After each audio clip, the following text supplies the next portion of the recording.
मीठे गुड़ में मिल गए तिल, उड़ी पतंग और खिल गए दिल। हर पल सुख और हर दिन शांति, आप सब के लिए लाए मकर संक्रांति। नमस्ते जी, कैसे हैं आप? पवित्र वचन यूट्यूब चैनल में आपका हार्दिक स्वागत है। मैं हूँ कात्यायनी। दोस्तों, इस वीडियो में मकर संक्रांति से जुड़े कुछ पौराणिक कथाएं संक्षेप में सुनेंगे और साथ ही सुनेंगे यूट्यूब पर और कहीं ना आपको मिलने वाली मकर संक्रांति व्रत की कथा। यह जो कथा हम आपको सुनाने जा रहे हैं वह श्री सौर पुराण के वैवस्वत खंड में वर्णित है। दोस्तों, मकर संक्रांति पर महिलाएं आपस में एक दूसरे को सुहाग के सामान दान करते हैं, भेंट में देते हैं।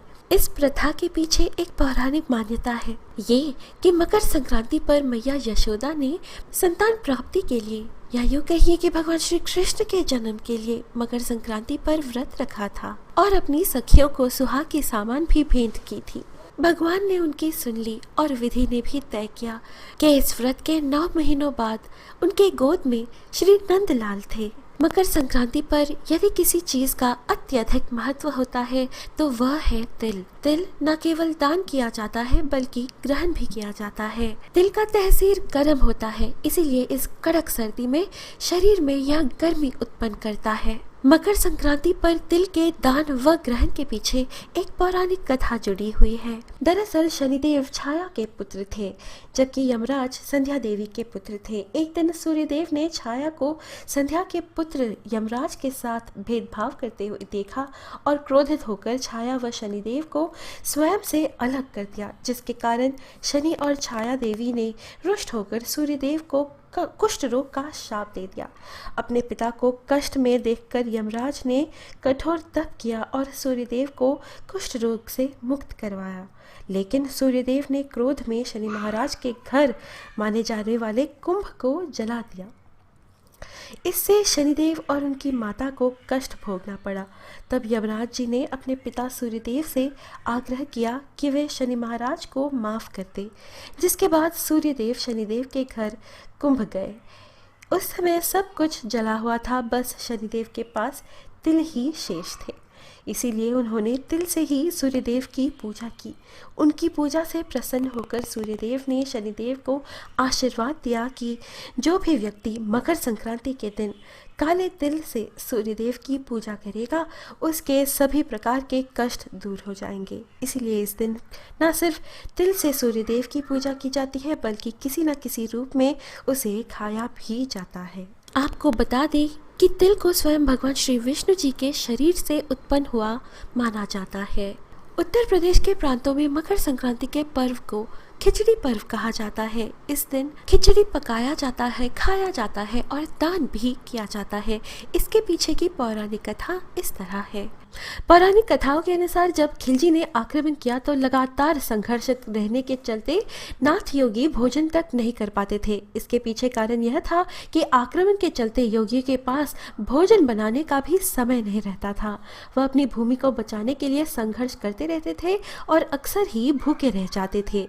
बाबा गोरखनाथ ने इस समस्या का हल निकालने की सोची, लेकिन यह भी ध्यान रखना था कि ज़्यादा समय भी ना लगे। तब बाबा गोरखनाथ ने दाल, चावल और सब्जी को एक साथ पकाने की सलाह दी।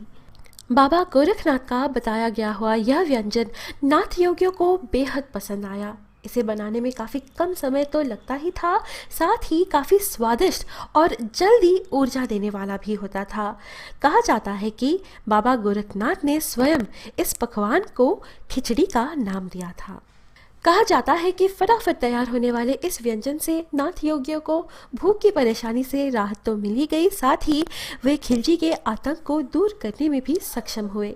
इसके बाद से ही गोरखपुर में मकर संक्रांति के दिन को बतौर विजय दर्शन पर्व के रूप में भी मनाते हैं। मकर संक्रांति के अवसर पर गोरखनाथ मंदिर के पास खिचड़ी मेले का आयोजन किया जाता है। इस मेले की शुरुआत बाबा गोरखनाथ को खिचड़ी का भोग लगाकर ही होता है। इसके बाद प्रसाद स्वरूप पूरे मेले में खिचड़ी का वितरण किया जाता है। मकर संक्रांति के दिन भगवान विष्णु ने असुरों का अंत करके युद्ध समाप्ति की घोषणा की थी। इस दिन को नकारात्मकता पर सकारात्मकता की जीत का उत्सव मनाया जाता है। एक अन्य कथा के अनुसार माना जाता है कि इस दिन गंगा को धरती पर लाने वाले महाराज भागीरथ ने पूर्वजों के लिए तर्पण किया था।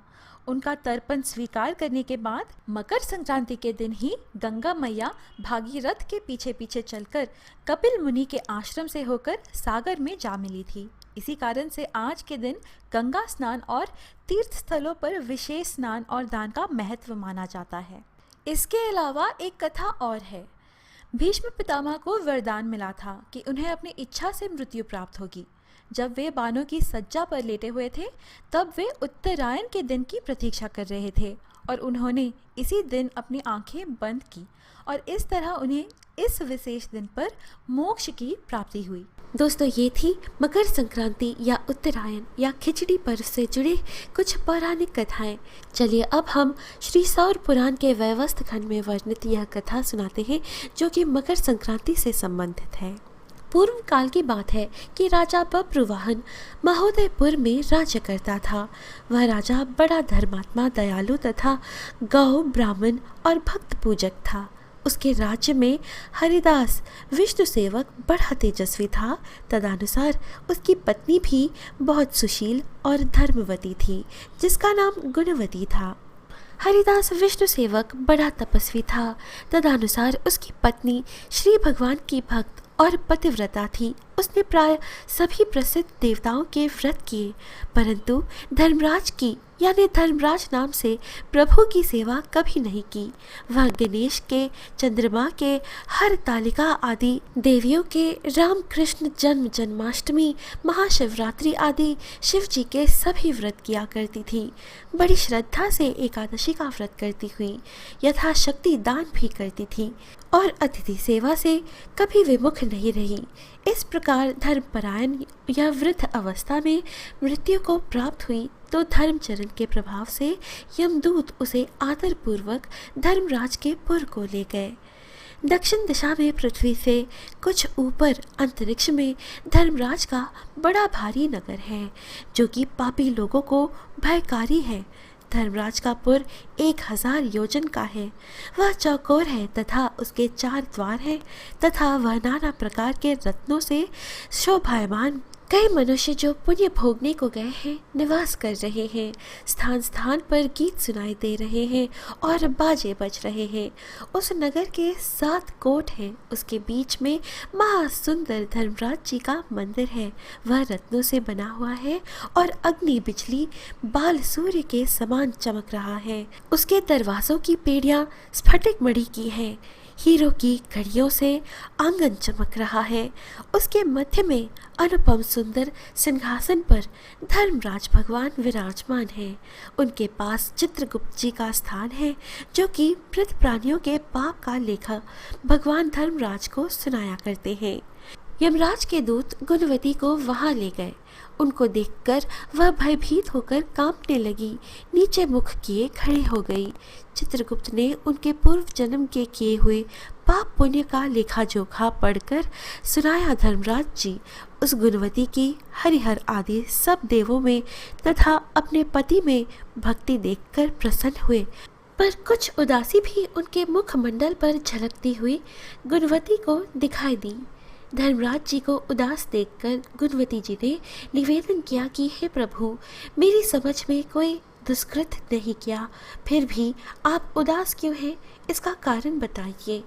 धर्मराज जी ने कहा, हे देवी, तुमने व्रत आदि से सब देवों को संतुष्ट किया है, परंतु मेरे नाम से तुमने कुछ भी दान पुण्य नहीं किया है। यह सुनकर गुणवती ने कहा, हे भगवान, मेरा अपराध क्षमा करें। मैं आपकी उपासना नहीं जानती थी। अब आप ही कृपया करके उपाय बताइए जिससे मनुष्य आपके प्रीति के पात्र बन सके। यदि मैं आपके भक्ति मार्ग को आपके मुख्य से श्रवण कर वापस मृत्युलोक में जा सकूं तो आपको संतुष्ट करने का उपाय करूंगी। धर्मराज ने कहा, सूर्य भगवान के उत्तरायण में जाते ही जो महापुण्यवती मकर संक्रांति आती है उस दिन से मेरी पूजा शुरू करनी चाहिए।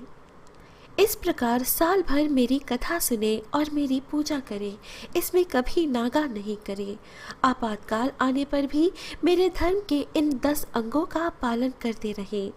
गृथ यथा लाभ, संतोष, क्षमा, नियम द्वारा मन को वश में करना, किसी की वस्तु को नहीं चुराना, मन से पर स्त्रियों पर या पुरुषों से वाचना यानी मन की शुद्धि और शारीरिक शुद्धि, इंद्रियों के वश में रहना, बुद्धि की पवित्रता यानी मन में बुरे विचार ना आने देना, शास्त्र विद्या का स्वाध्याय यानी पाठ पूजा, कथा श्रवण या व्रत रखना और तदनुसार दान पुण्य करना, सत्य बोलना, सत्यता का ही व्यवहार और क्रोध ना करना, ये 10 धर्म के लक्षण हैं। जब साल भर बाद फिर मकर संक्रांति आवे तब उद्यापन कर दे। सोने की या असमर्थ हो तो चांदी की मूर्ति बनाए, किसी विद्वान ब्राह्मण के द्वारा पूजन हवन आदि करे।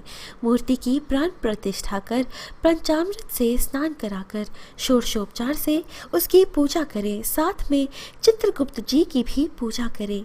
वह सफ़ेद काले तिलों के लड्डू का भोग लगावे। हमारी पूर्ण पुष्टि के लिए ब्राह्मण को भी भोजन करावे और बांस की छावरी में 5.25 सेर धान्य ज्वार जो मुक्ता तुल्य मानी है किसी मंदिर या ब्राह्मण को भेंट करे। स्वर्ग में चढ़ने के लिए सोने या चांदी की नसेनी धर्मराज मंदिर में दान करे। इसके साथ ही सुंदर बानी हुई सैया, मुलायम गद्दा तथा रजाई और तकिया, इसके अलावा कंबल, पादकाएं, लकड़ी या डंडा लोटा, डोल 5 कपड़े भी धर्मराज के निमित्त और यदि समर्थ हो तो श्वेत, काली या लाल गाय चित्रगुप्त के निमित्त धर्मराज मंदिर में दान करना चाहिए। गुणवती ने धर्मराज जी से प्रार्थना की, हे प्रभु, यदि ऐसी बात है, यमदूतों से मुझे छुड़ाकर फिर संसार में भेजिए जिससे मैं आपके कथा का प्रचार कर सकूं। जो ही उसकी प्रार्थना पर भगवान धर्मराज जी ने गुणवती को भूलोक पर वापस जाने स्वीकृति दे दी। उसी समय उसके मृत शरीर में पुनः प्राणों का संचार हो गया और उसके पुत्र कहने लगे, हमारी माता जी भी जीवित गई। इसके बाद गुणवती ने अपने पति और पुत्र आदि को सब बातें बताई जो धर्मराज जी ने मनुष्यों के कल्याण के लिए कही थी। और गुणवती ने मकर संक्रांति से विधिव्रत प्रतिदिन धर्मराज जी की पूजा और कथा आरंभ कर दी और स्वर्ग जाने के लिए दान पुण्य कर्म आदि भी आरंभ करने लगी। इस प्रकार गुणवती साल भर कथा सुनकर धर्म के 10 अंगों का पालन कर जब पुनः मृत्यु उपरांत वापस स्वर्ग में देवताओं ने गुणवती का आदर किया और सदा स्वर्गीय भोगों को भोगती रही। इति श्री सौर पुराणे वैवस्थ खंडे श्री धर्मराज कथा संपूर्ण।